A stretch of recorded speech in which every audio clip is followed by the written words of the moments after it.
Hello there, citizens of the Reject Nation. Hello there, citizens of the Reject Nation. We're going to watch episode 4 of Tales of the Jedi. I believe this is the longest one they have. 45 minutes, this one is. 2 hours. 2 hours. Could have been a full-length feature film. But here we are, joined by Michael B. Michael Business, as the kids on the streets of Harlem call him. Omni Media. Check out his channel. Awesome reaction channel. Michael, how are you? You've been enjoying Tales of the Jedi? I have. It's been really intriguing so far. We had one Ahsoka, 2 Dookus, and I'm ready for more of the same? I don't know. We'll find out next time on Dragon Ball Z. It's been a little bit more serialized than I expected, especially with the Dooku storyline. I was like, oh, Yeah. It's not like, take days later, but there's definitely a specific story they're actually telling. I thought it would just be like pure anthology. That's what I kind of thought too, but it definitely built off of the one we watched before. Yeah. And I'm wondering. I'm just kind of curious. We had 2 Dookus back to back. I wonder what the next one's going to be. Very curious. Yeah. It'll be a Saj Ventress. All right, guys. Well, leave a like, subscribe, and also you could support us on Patreon where you get the reaction watch-alongs there. Let's get to it.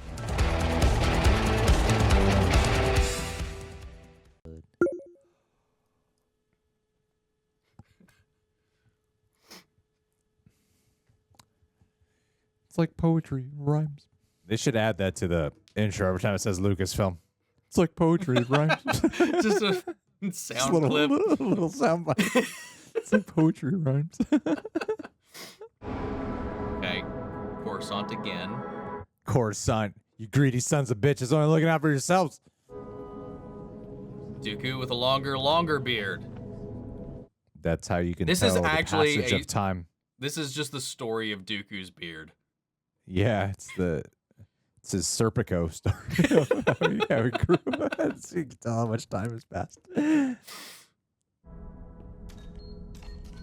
Archive memory access. Please enter security clearance code. Master Sifo-Dyas. It looks like you pressed the same button 3 times. Planet Camino. Oh, Oh, this damn. is him deleting Camino. Camino. Location deleted. Oh, my God. No archive data deleted. Wow. Plans in effect. It's his fault a bunch of children are going to accost Obi-Wan later. Qui-Gon? Yes. It would seem he has encountered a Sith Lord. Or so he claimed to the Jedi High Council. Where was this encounter? Tatooine? Oh, it's taking place during episode 1. Mm-hmm. Yaddle? Yep. Oh, nice. I encountered a highly skilled warrior, one obviously trained in the Jedi arts. Mm. The Sith Lord is not to be trifled with. And I will not be there to protect you. Obi-Wan fills that role now. He acquits himself quite well. That's good. I should like to meet him someday. Oh, you will. Many times. Many times, too. They grow up so fast. Our students. I must take my leave.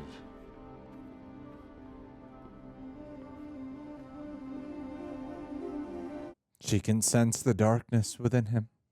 I mean, he must have She just does had just the meeting. Yeah, like With and she also just mysteriously disappears between movies at one point. The Sith Lord. I used to bring Qui-Gon here as a boy. He was fascinated with this tree, having been born here on Coruscant.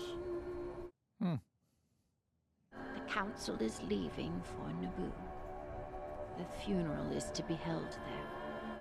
Oh, got it. Qui-Gon Jin has become one with the Force. It is time to let him go.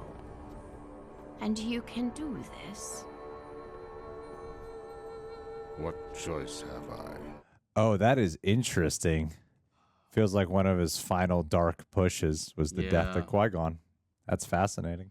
It makes me think back to, because, like, when he captures Obi-Wan, he tries to recruit him. I do really like the music a lot. It's a real sci-fi tune to it. Is he being followed? Oh, yep. Is this why she disappears? That's what I'm wondering, dude. Look how beautiful this is. Yeah, man.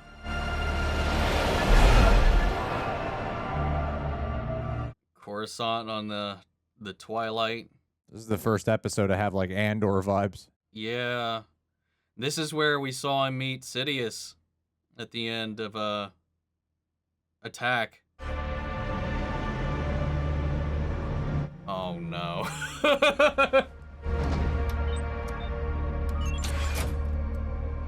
It's really difficult to stealthily follow someone with a ship, you know? Yeah. You've gone too far. I don't know what you mean. You know exactly what it means. You allowed Maul to kill him. You lost an apprentice, and so did I. All in service of our greater goals. The galaxy will not be remade without sacrifice. Wow, man. You question my loyalty? Always. You have been loyal to a greater cause. How many have died because of my actions? Such is the price of freedom. No. No. This is so foreboding. So I have been betrayed. No. I will kick her away. Oh, he's gonna have. Don't believe her. Whatever lies he's told you, whatever you have done, you can make up for it now by bringing him to justice. Oh, this is so sad. The Jedi blindly serve a corrupt Senate that fails the Republic it represents. You want to prove your loyalty? Kill her. Goddamn Palpatine. Oh, the devil and the angel, man. I'm afraid it is too late.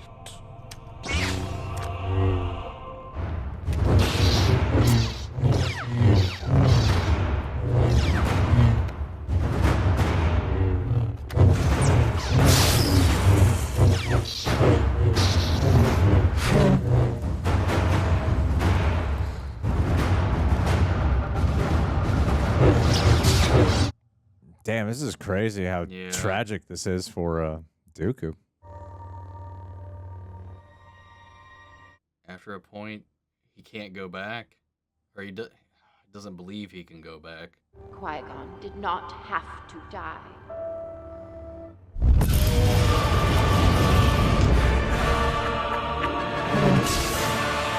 It's like you kind of hope Dooku won't do it. This music, man. Yeah, it's beautiful.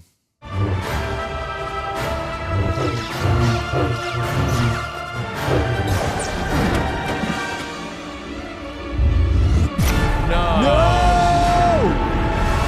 Oh my. Oh, what a way to go out. God damn. You have done well, my apprentice. Screw you, Palpatine. Rise, my friend. Master. Oh! Oh, shit. Boss move.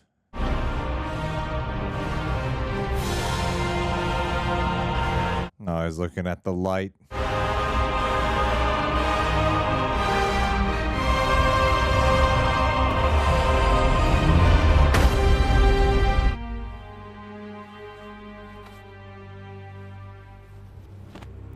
This is so heartbreaking. I don't think I've ever felt so bad for Dooku or Yaddle.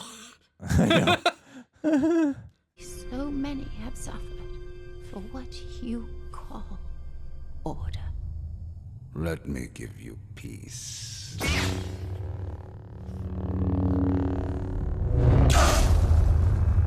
Jeez. Wow. Oh, I got like chills everywhere. My spine didn't like that, man. this is really well done. You know, before we started, Michael and I were talking about how we heard some opinions out there of people just being like, "Yeah, it's fine." There's kind of like the rhetoric that you're hearing, like, "No, it's fine." That's we were hearing some opinions. Like, I only heard like a couple. Yeah. There are people really associated with the Star Wars community, but I think these are done like we're more than we're 2/3 of the way through it, and I'm like, this is really well done. Like this is incredibly done. I think. This is brilliant, man. Yeah, this is amazing. It's so effective and such a great mood to it, and like I did not expect walking in here. I thought at most I'd be like, okay, yeah, it's kind of interesting to see what happened with Dooku, but to really feel for the downfall here, yeah, like there's such pathos to it all, and with Yaddle too. I obviously that fight's going to be compared to Yoda and him in Attack of the Clones, and while that fight is a lot more exciting because it's like look at Yoda fighting, and it's so cathartic, and he's like flipping around like a madman. In that fight, that's what I think of. He's like he's gone crazy. He's flipping all over the place.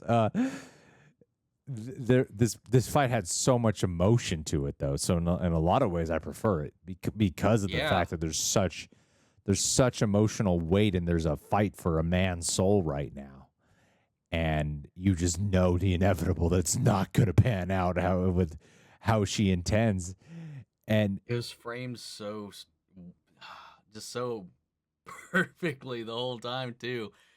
Like she could sense what's going on in his head, like because every time he's in a moment of vulnerability, we see Yaddle there, like exactly trying to like kind of, I don't know, like keep an eye over him, not like watch him or be like not from like a point of like fear or anything like that or whatever. It was always concern and compassion for her. Like it's not the way Mace Windu would watch her. Watch him. He would be like, "Am I going to have to cut his head off? I'm going to have to kill you right now?" And she's just like, she's there at every step of the way with open arms. Yeah, like willing, probably more than willing to have heard him out if he ever expressed his concerns. But he's so distanced at this point, and from what we see, he's already gone down the path to start actually.